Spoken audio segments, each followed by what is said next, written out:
Pourquoi une pomme pelée brunit-elle?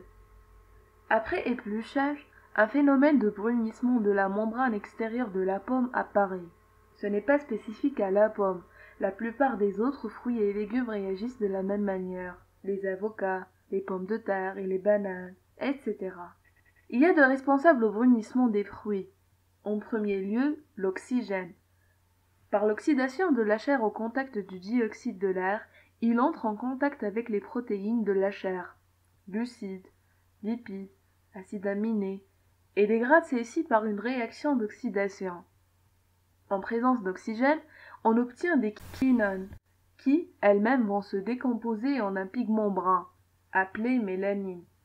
On appelle ce phénomène brunissement enzymatique. En second lieu, une enzyme, la polyphénoloxydase. Lors de la découpe de la pomme, les parois cellulaires sont déchirées et le tissu végétal est désorganisé, favorisant ainsi la dispersion des enzymes et leur réaction avec les phénols. Pour éviter cette dégradation, plusieurs solutions existent.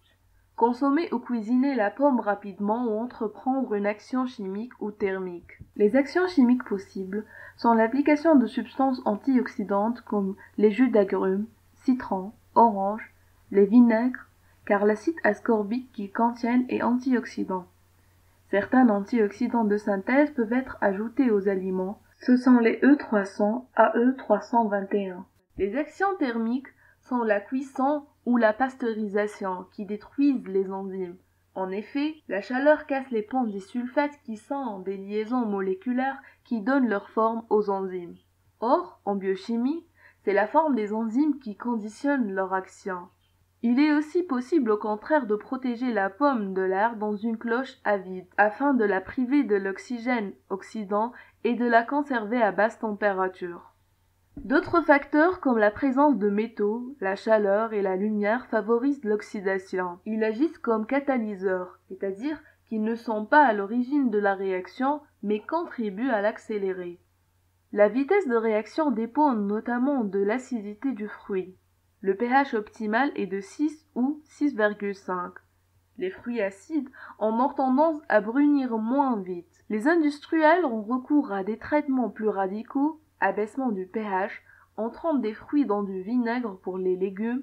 Dernière piste, la génétique. Les chercheurs canadiens ont ainsi réussi à créer des pommes contenant 90% d'enzymes en moins. Le brunissement enzymatique est pourtant recherché dans certains cas. Pour le cidre, on préfère par exemple des pommes riches en polyphénol, car ce sont ces derniers qui donnent la couleur dorée au cidre, ainsi que sa saveur amère et astringente.